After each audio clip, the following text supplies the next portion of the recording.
the more marginalized they become, the less integrated they become, and therefore it's farcical to start blaming people for not looking after elderly relatives. What you have to do is blame the leaders who have led us into this, and this there's a thing, chaotic we've talked quagmire. about this because I've never blamed the leaders, because I've never relied on the government to.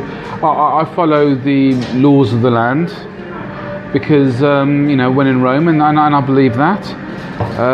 But saying that, I've never wanted to be reliant to be fed. I've never been reliant to be housed.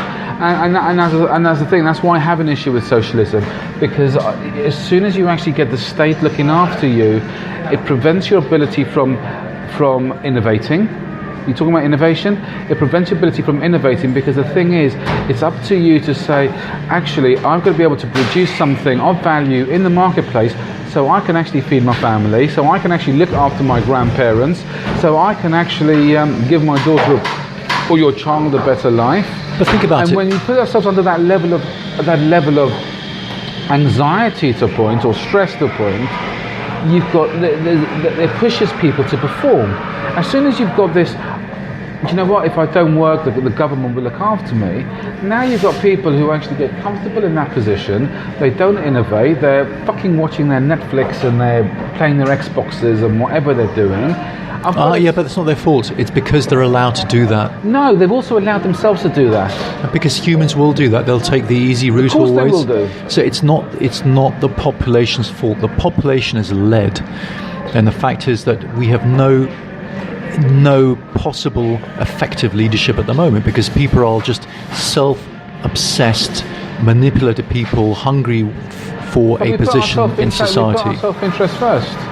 We put ourselves into, even socially, and their think is that they've got the moral high ground because it's about the community and the ideologies of everybody together, but it prevents people from growing. You can't get growth without being capitalization. Did I say that right? It's one of those. It doesn't sound right, but I know it's right. You know what John Lewis has done? What John Lewis has done? Well, you mean the unisex clothes? Yes. It reminds me of the Ghostbusters when someone says, well, what will happen if something comes through the keyhole? And he says, well, Armageddon, there'll be mayhem, there'll be cats mating with dogs, i.e. there's no sense of structure any longer. Well, you want to share the John Lewis story because people who don't know. But people who don't know. John Lewis have gone along and they have removed gender-specific kiddie clothes. You can't buy boys' clothes, you can't buy girls' clothes. But the thing is, for babies? For little kids, toddlers. Okay. Did you know something? That economically, that actually makes better sense.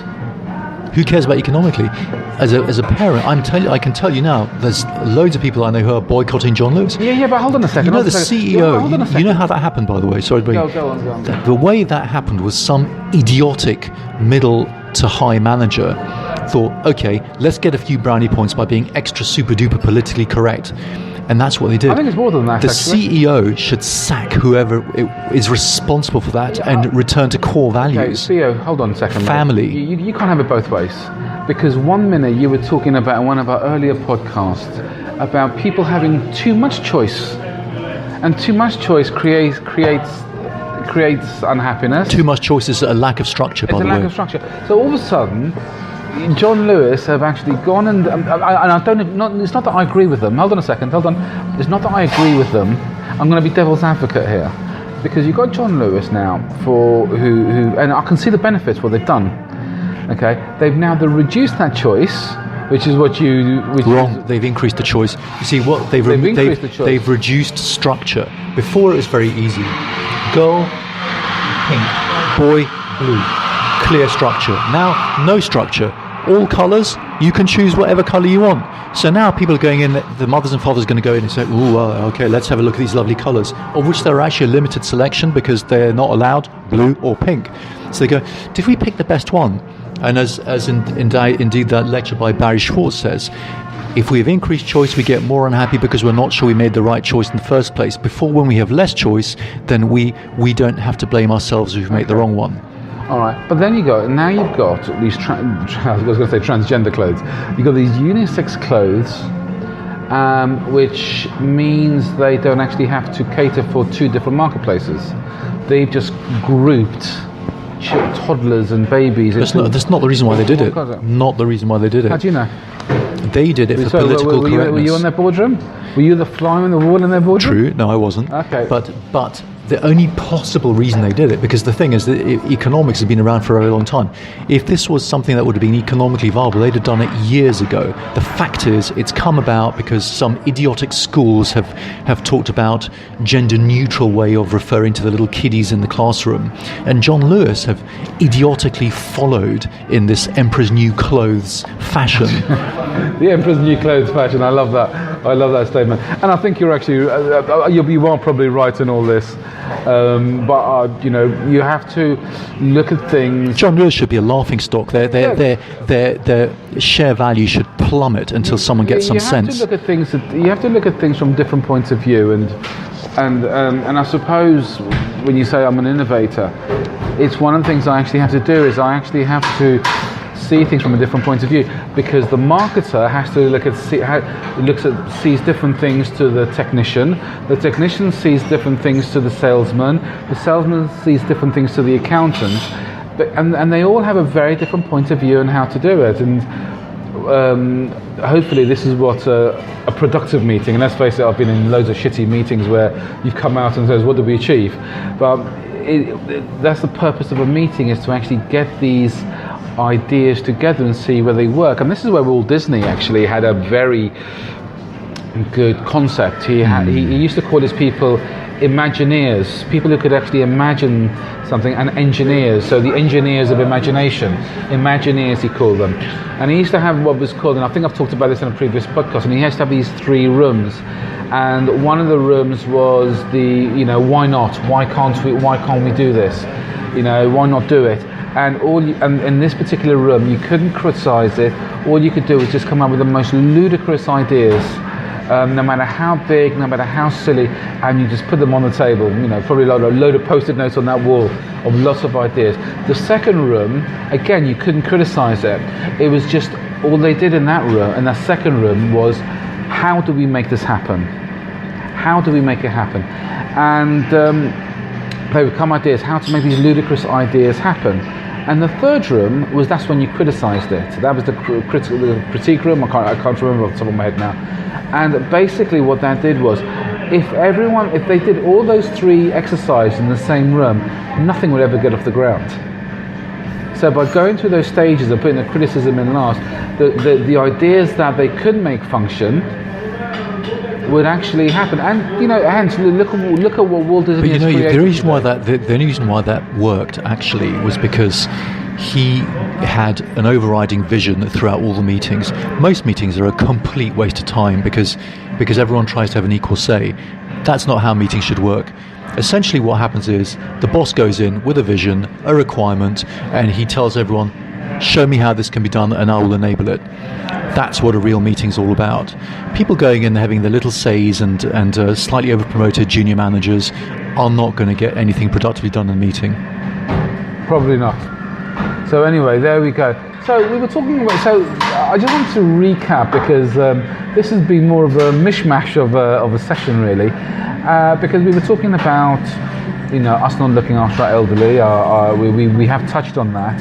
And I'm just saying that we are actually quite innately selfish people. And the thing is, but society has created that, and the government's created that to a degree, because there was an incident that happened probably about 4 years ago actually, and I'll probably do that. And I saw one of my, I was driving past the bus stop, and I saw one of my neighbours at the bus stop, and she was quite elderly, and I stopped on the near the bus stop, on the yellow line where you go in for the bus, and I pulled over, and I helped her with her 2 bags of shopping, and I put her in the boot of my car so I could take her, because that's where I was going anyway. And about a short while later, some camera had caught me and fined me for stopping.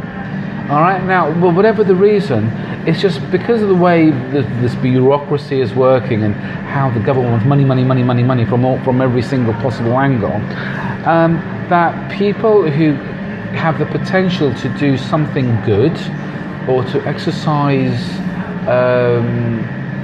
or also, you know, somebody who's being good-hearted can't actually do that because they'll get penalised. So by me stopping to go help my neighbour, it became impractical to say, oh my God, I can't stop to actually help this lady because I will get a ticket now. Or you choose to break the highway code and risk getting a ticket because you get greater pleasure from helping the lady. Yeah, but I'm going to say I don't want to have a £60 fine every time I actually help someone. True. So that's where my selfishness comes in. So again, this is the whole reward versus the costs. So the reward of feeling good is that enough of a reward actually over what it was costing me to get a ticket and deal with all that crap that I went with it. I think you can't blame people. People are actually biologically tuned to function very well together. In other words, they are biologically tuned to be nice to each other. Yeah, the politicians just fuck it all up, don't they? Hang on a second. Excuse my language. We are biologically tuned to be nice to each other because being nice to someone raises your oxytocin massively, and it's a great feel-good factor. You feel mentally and physically better. It does you good. Yeah. So that's not an issue. The issue is as we keep on saying, capitalism, materialism, and the fact that it's destroying the integrity of our society. And because the integrity of our society is being destroyed, all of us are being increasingly marginalized. The more marginalized you get, the more introspective you get, the more self-obsessed you get, and therefore you're going to get problems like terrorism, like suicide, like increased alcoholism, and decreased ability to look after the elderly, and also decreased loyalty. Like, what on earth do the Tories think they're doing? Right now, the Prime Minister gave a seminal speech. Everyone, without exception, should rally behind it. Do you think the same would happen with Putin? Certainly not. People would be flogged in the square, people would be slung in jail, and quite right too. Yeah, I've got to say, I don't like the way these Tory vultures have, sort of, basically they're looking to stab her in the back now, and either a party unites and actually shows some loyalty for their leader. But the thing is, again, and this is where self-interest comes in, everyone's putting themselves first because they want to have the top job, so they can either put themselves forward or they're not getting what they want or whatever. But the thing is, she gave this speech at the Tory party conference, the last one. It was a nightmare. You had signage falling outside behind her. She had a coughing fit, which actually, if you actually want to microanalyze that a little bit, when someone actually chokes on their words and coughs like that, it's normally indicative either they're not comfortable with what they're saying, or the fact that she'd given they're being incongruent. Actually, she'd given an unbelievably large number of speeches the day before. Her voice was worn out. It could be a number of reasons. So the fact is that, bless her, somebody should have just stopped her. Nerves, it could have been whatever it was. But the thing is, look, if you're not prepared to take a risk and suck in this world and have the fear of failing, all right, none of us would ever get ahead. We would just live in this place of mediocrity. And the thing is, I say that because the people who are listening to this, if they're actually listening to this podcast, they don't want to stay in that same place. Otherwise, they're not willing to actually access new information. All right. Remember what makes people healthy. The two most important factors that make people healthy are meaningful, close family relationships and a meaningful social network. Those are the number one things, and those are the key things that are disintegrating in today's society. Secondary to that are stopping smoking, stopping drinking, doing exercise, getting flu jabs, getting high blood pressure treated, losing weight, but those are below social and family network, and this is what the government need to be focusing on desperately. So you say your social network, because I just want to recap that social network of that lady at the bus stop was looking to actually improve my social network, which wasn't allowed to happen. Interesting, isn't it? Anyway, guys, I think we're going to leave it there because I think we've exhausted this topic. But what we'll do is we're gonna probably expand on it next week, and we'll let you know what's happening. If you like what you're listening to, please actually subscribe and let us know what you think. And we'd love to hear your comments. And thank you very much, because our Twitter following is actually increasing significantly. So exponentially, in fact. Yeah, so look forward to hearing from you. Thank you very much, guys. Bye-bye. Thank you. Bye-bye. Have a good weekend. Bye-bye.